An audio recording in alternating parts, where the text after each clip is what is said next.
واژه عشق واژه غالب و مستولی است. عشق به وطن، عشق به آب و خاک. ببخشید آقای حیاتی، من میخواستم این نکته رو بگم که این عشق به امام فراموشتون نشه، چون اول امام به وجود اومد و اینا و اونا، بعدش عشق به وجود اومد، بعدم آقای احمدی نژاد البته. یعنی فاصله بین امام و آقا محمود عشقه. البته خود آقا محمودن عشقن. شما البته ادامه بدید، من اشکم زود در میاد، میرم الان برمیگردم. ببخشید. عشق و علاقه و ارادت ما به شما در یک واژه نهفته است، در یک کلام، و آن کلام آخیش آباریکلا. من که گفتم عشق یعنی یک کلمه، یعنی همون امام دیگه، منظور امامه. بله خیلی ممنون اینا بود. سردار صفوی، لبخندهای همیشگی شما بسیار برای ما جالبه. ببخشید منم یه نکته جالب میخواستم در رابطه با چهره این آقای رحیم صفوی بگم. شما تبسم رو گفتین و اینا و اونا، منم یه چیز خاصی تو تتمه نگاه آقای رحیم صفوی هست که من قبلا تو سینما دیده بودم. حالا دقیق یادم کدوم فیلم بود، فرانکشتین. خدا پدر کینگ کونگ رو بیامرزه، واقعا پیش این آقای رحیم صفوی مثل زیبای خفته میمونه. ولش کن، شما ادامه بدید. بله خدمتتون عرض کنم، بذار ما صادقانه صحبت کنیم. میکروفون دوستان هنوز آماده نکردن برای استاد علی معلم، میشه تا دقایق دیگر میکروفون آماده میکنم و بتونیم از صحبت. آخر رابل پندی، اگه صادقانه دینه، پس اگه بخوای دروغ بگی چی میگی؟ والا میکروفون که از 10 دقیقه پیش دست منه. من منتها دهن این آقای معلم رو پیدا نمی کنم که بزنم این صدا شما بگیریم.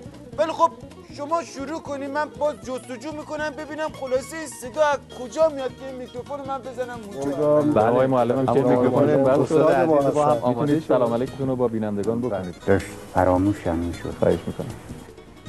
ببخشید البته ببین، اگه سلام علیک کرده یادت میره، پس چطور یادت مونده و کلا غیر جدی تو رو سرت بذاری اینا اونا؟ تو خجالت نمیکشی با این زلفای دوم اسبیت که مثل لیف کیسه میمونه اومدی تو تلویزیون؟ آقای حیاتی ببخشید، مگه اینجا برنامه راز بقاست که این بابا رو برداشتی آوردی؟ باز خوبه حالا عینک زده فهمیدیم چشماش کجاست، چون من هرچی میگردم دهن این بابا رو هنوز پیدا نمیکنه. البته ببخشید شما به ادامه بدید. بله. سوال اول از مردم و اینکه مردم از خودشان بپرسن آیا شناسنامه دارن یا ندارن؟ آقای معلم از خودتون بپرسین، چرا مردم از خودشون بپرسن؟ شما خودتون شناسنامه دارین و اینا و اونا و بره و بیاد؟ عکس هم داره؟ چون قیافتون با کلامتون همچین مجزا هم که بشن دخل آدم رو میانن. وای به دیگه به تلفیقشون. شما موافقین؟ شما توی یه برنامه همه چیزتون رو نکنید، یا کلام باشه یا تصویر، دوتاش با هم دیگه هرومرش میشه. توی این داستان صرفه‌جویی هم که هست دیگه شما هم هرومرش نکن. توی دنیای بی سبکی فعلی خودش سبک خاصیه. خیلی متشکرم از لطف شما. خواهش میکنم اختیار دارین شما. حالا این آقای معلم رو ول کنیم، همینجا خاکنداز بیارین این سرداری رو که اینجا ریخته جمع جورش کنیم. سردار بفرمایید. سردار البته باید بگیم دکتری، من فکر کنم این سردار یواش ما سرباز هستیم، ما رو یه پاسدار ساده هستیم، ما رو برای دکتر هم هستید شما. حالا خوبه است.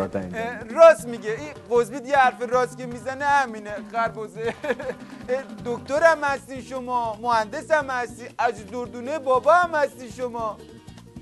نخند دوباره جنگ شروع میشه. دنیای غریبی ها، پاسدارا که میبرن دکتر میشن. عجب دنیاییه. خدمتتون هستم یه نکته‌ای که مطرح میشه که سال 1404 در چه جایگاهی خواهیم بود؟ من با اطلاع عرض میکنم که تو نمیخوا با اطلاع عرض کنی؟ تو تا تابستون 86 بیشتر با مقام عظما و ما نیومدی، چجوری میخوای بری تا 1404؟ عزیز و اسم رفت تو قدنامه و اینا، از اون بر خودت اینا و اونا تلپی. تو هم بشی خودتو گم کردی، 2 روز مجری شدی صحبت 1404 رو میکنی. ما با این آقای حیاتی نگران آخر 87یم. بذار ببینیم امسالمون به ته میرسه، تا اینجاش چکی اومدیم، بعد برو سراغ 1404. سوال از امروز بکن. امروز کجا هستیم؟ تو بیفتی تو اینا و اونا. تو باز اومدی سوال کنی جفتک زدی که خب امروز که معلومه کجایی بر دل این آقا معلم.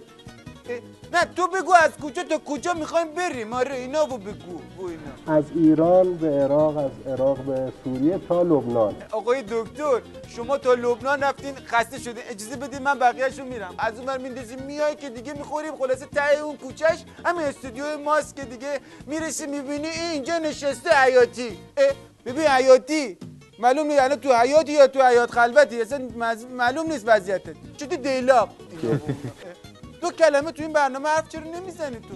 1 ساعت این برنامه شروع شده تو یه نکته جالب ندیدی که زبونت به چرخ سقت وا بشه؟ برای من یه نکته که خیلی جالبه آقای دکتر صفوی امشب با لباس شخصی و با یه کت شلوار تشریف آوردن اینجا توی برنامه. نبی من فکر کردم آس این برنامه منم، ولی الان فهمیدم که خیلی خرم، چون تو حتی نظر خواستم با این سوال کردنت. خب با چی تشریف بیارن؟ با بیجامه؟ اگه بیجامه بپوشه راضی میشی؟ خب لباسشو مقام عظما ازش گرفته دیگه اینا و اونا. همین لباس هم معلوم از کجا گرفته بلند کرده با اینا و اونا. من از جناب صفوی اجازه گرفتم گفتم که میخوام وارد یه مقدار حریم خصوصی خودشون هم بشیم. مسائل خصوصی رحیم صفوی نه وارد نشی افتضاح میشه. آقای رحیم صفوی به گور بابای محترمشون خندیدن که وارد این بحث بشن، خودش شورش نمیرسه. من به خاطر مقام عظما هم که شده نمیذارم ایشون از حریم خصوصیش بگی، یعنی اگه بره و اینا و اونا اصلا نمیخواد تو سوال کنی، نمیخواد. من خودت سوال میکنم آقای معلم شما چند ساله که با منقل مقام عظما زلفاتو افشون میکنی در متن جمهوری اسلامی قصیده و غزل میگی؟ من به تقویم نمیتونم جوابتون رو بدم. چرا؟ خب چرا نداره؟ طرف سلام علیک یادش میره، تو سوال میپرسی ازش، تو هم دیگه نمیخواد سوال کنی اینا و اونا. ببین حیاتی آخرین فرصت یه سوال بکن از این آقا معلم، از این بیرمقی در بیاد باشه، یه سوال درست درمون بکن وگرنه میام اونجا میذارم تو پولیا. اونجوری که اطلاع دارم شعر سرود ملی جمهوری اسلامی ایران رو مثل که جناب علی سرودی، درسته؟ نه همکاری داشتی تو این؟ نه متاسفم. چون من شنیدم مثل این که حالا یا همکاری داشتید یا یه حدودی. خب حالا نظرتون در ارتباط با این سرود ملی چی هست؟ نخواستیم تو یکی نظر بدی. تو سرود ملی رو هم نگفتی؟ نه متاسفم. نه و نکمه، پس برای چی اومدی توی برنامه با تیپ غلطت یه سرود ملی هم نتونستی بگی تو و اینا و اونا؟ هن تو هم که کلا 2 تا سوال توی این برنامه کردی، منم توی برنامه خراب کردی با این وضعیت آفسایدت. این رحیم مشاورم که ستاره هاشو مقام عظما کنده تو 7 آسمون یه ستاره هم نداره. خانت خراب شه رحیم صفوی، پدر ملت در آورد میذارم اینجا تک و پوزتو میارم پای. خب نمیدونم چه قیافه تو واسه خودت درست کردی. نخند تو هم با اون قیافه تنیسی تاکسی دوت مثل یه گوله برف میمونی یخچال. آفتاب این برنامه منم آی نبی و اینا و برو، الان هم موقع غروب کردنمه، بیا و برو و اینا و اونا و آی نبی